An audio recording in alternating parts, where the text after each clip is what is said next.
Plus que quelques secondes avant de découvrir ensemble les résultats, c'est bientôt le dénouement de ces mois de campagne qui ont commencé par la primaire des différents plus grands partis qui finalement pour la quasi-totalité d'entre eux n'ont même pas réussi à atteindre ce second tour.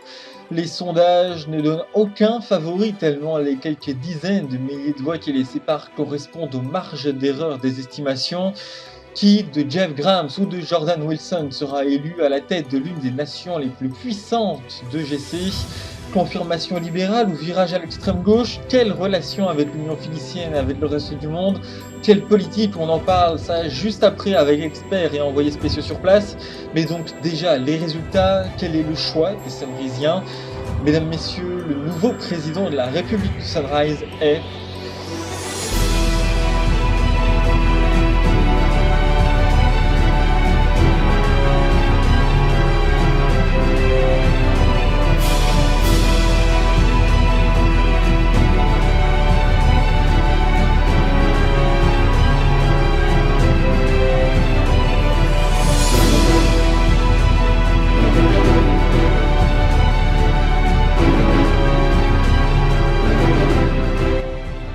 Jordan Wilson est donc élu président du Sunrise avec 51,8% des suffrages. On se rend dans quelques instants en direct de son QG de campagne à York où forcément l'heure est à la fête. Les militants du Front Populaire accédant pour la première fois au pouvoir depuis la création du parti en 1994, eux qui étaient restés très marginaux jusqu'au régional d'il y a seulement 2 ans. Mais avant, Michael Evans, l'analyste politique de Fox News, juste avant donc de retrouver nos envoyés spéciaux sur place, une toute première analyse peut-être? Eh bien oui, c'est la première depuis la Grande Guerre de Sécession et l'instauration du régime actuel que le Sunrise élit un président d'extrême gauche. C'est un véritable camouflet pour les grands partis qui se retrouvent mouchés par un parti qui a certes su donner de la voix ces derniers temps, mais un parti extrême. Est-ce que le vote de ce soir indique donc que presque 52% des Sunrisiens, 51,8 précisément d'après notre estimation Polar TV Fox News, est-ce que cela veut donc dire qu'une majorité de Sunrisiens souhaite une réforme totale du système politique? On retourne vers vous, Mickaël, dans quelques instants pour tenter d'apporter quelques éléments de réponse. Mais avant, comme promis, on se rend de suite à York, au QG du Front Populaire, où forcément on savoure cette victoire historique d'Yann Risbu. Vous êtes sur place pour Polar TV, bonsoir. Bonsoir, ici, comme vous pouvez vous en douter, l'annonce des résultats a été suivie par une explosion de joie. Peu avant de connaître l'issue du vote, certains cadres de la campagne nous partageaient pourtant leurs doutes. On a sans doute été trop radicaux et Jordan a refusé d'adoucir sa ligne au risque de perdre les modérés. Mais c'est sans doute sa plus grande qualité de ne pas courir après les sondages et de garder ses convictions, tenait à relativiser un des responsables du parti. Paris réussit donc pour le Front Populaire. On a pu entendre quelques slogans scandés par la salle comme « Le peuple est de retour » ou « Contre la finance et la corruption », « Jordan, on a ta mission ». L'ambiance est électrique, et forcément désormais tous les yeux sont tournés vers la scène qui se trouve derrière moi, où on attend d'un instant à l'autre la prise de parole de leur champion. Des scènes de joie, donc forcément au siège de la campagne du Front Populaire. Et pour nous, Diane Risbu, merci encore Diane. On attend donc désormais la prise de parole de leur candidat victorieux, Jordan Wilson, qui devrait s'exprimer dans les toutes prochaines minutes. C'est seulement la seconde fois de l'histoire du Sunrise que le président ne sera issu ni du Parti démocrate ni de celui républicain. Il faut remonter à un autre Jordan, Jordan McLagan, et son unique mandat entre 1937 et 1942 pour retrouver un candidat devenu président d'une autre couleur politique. Et encore, celui-ci était centriste, ce qui insiste à nouveau sur le bouleversement de la donne politique que marque l'avènement du candidat d'extrême gauche qui marque sa victoire ce soir. Une différence donc déjà sur la forme, mais également sur le fond, puisque rapidement, avant que l'on revienne en fond, sur le fond du programme avec vous, Michael, on peut déjà dire que cette élection,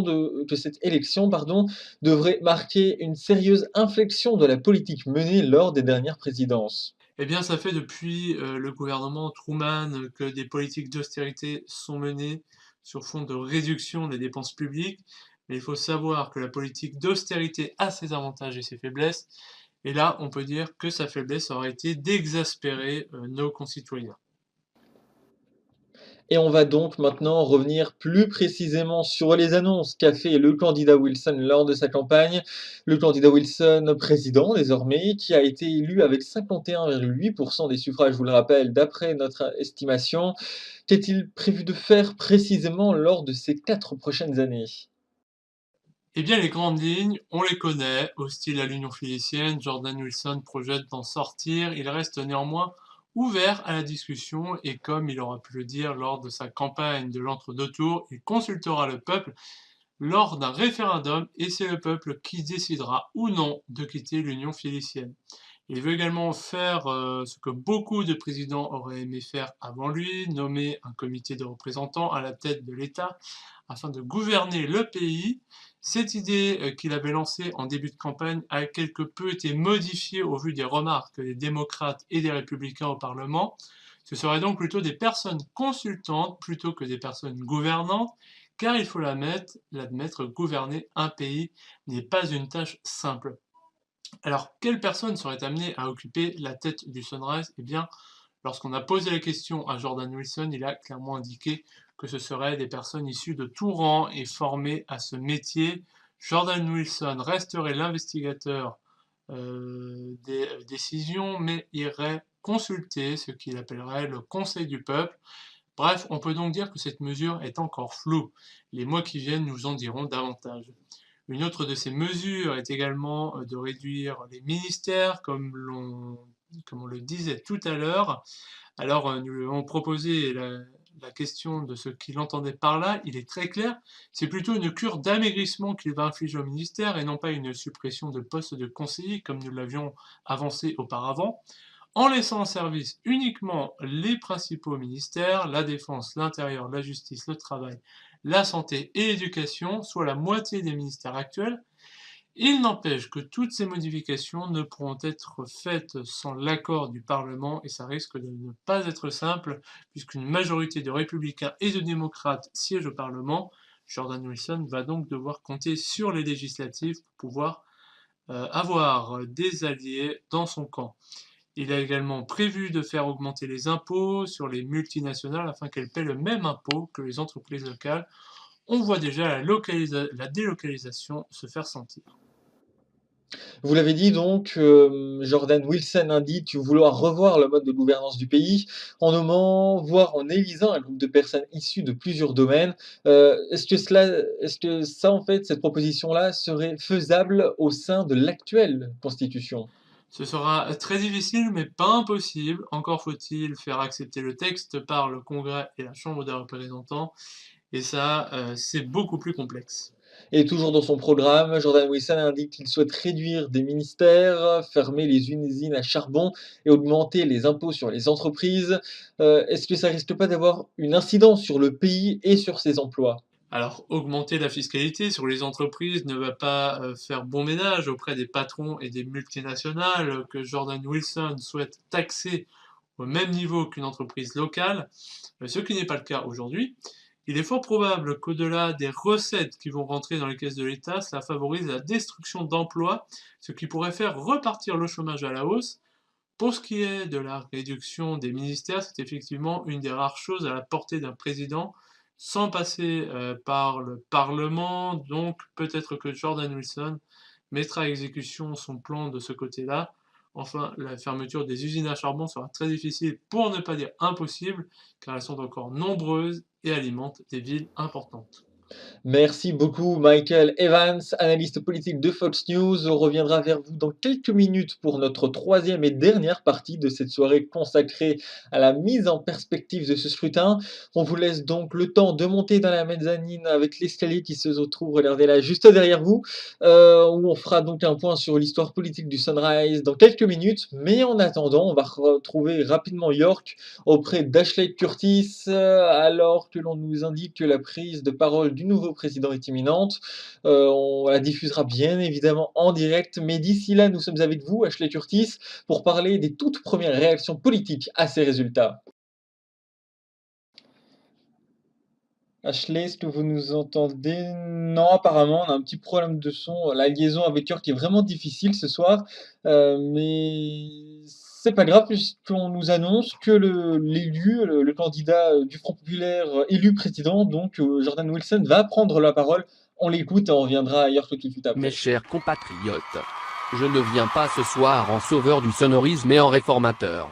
Notre pays a mille richesses qui dorment et qui méritent aujourd'hui d'être exploitées. Je n'oublierai pas la mission qui m'a été confiée par mes électeurs et peux vous assurer que je ferai mon maximum afin que mes promesses de campagne soient une réalité avant la fin de ces 4 ans. Je pense également aux nombreux électeurs qui ont préféré Jeff Graham plutôt que ma candidature. Eh bien je vous dirai une chose, ne vous renfermez pas sur vous-même, soyez ouverts au changement et le changement vous rendra service.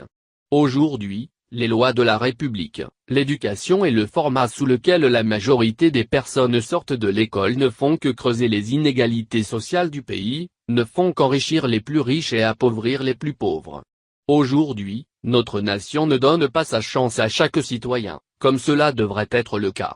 Les citoyens des différentes classes sociales se déchirent et c'est pas une réconciliation que je souhaite briguer ce mandat.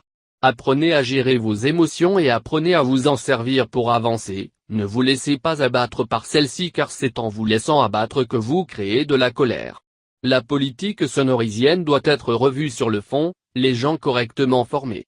Nous sommes dans un système où les prix augmentent constamment alors qu'ils devraient baisser si les finances de ce pays étaient tenues convenablement et que les investissements étaient réfléchis. C'en est assez des inégalités, mais pourquoi avons-nous autant d'inégalités actuellement aux Sonorise? Parce que les riches ne savent pas gérer leur argent, font de mauvais investissements ou en veulent toujours plus et que les pauvres derrière trinquent. C'est pour cette raison que j'ai été élu. Je ferai donc de l'éducation une priorité. Je mettrai en place un comité de consultants issus de tout milieu dans le but de réduire les inégalités et permettre aux sonorisiens qu'ils soient riches ou pauvres de faire les bons choix. Je ferai baisser les tarifs de la consommation et permettrai aux plus pauvres de vivre décemment de leur salaire afin de derrière devenir eux aussi maîtres de leur destin. Enfin, j'assouplirai les impôts pour que chacun puisse les comprendre et en payer à hauteur de ce qu'il gagne. Vive la République et vive le Sonorise. Le président élu, Jordan Wilson, qui s'exprimait en direct à ses militants depuis son QG.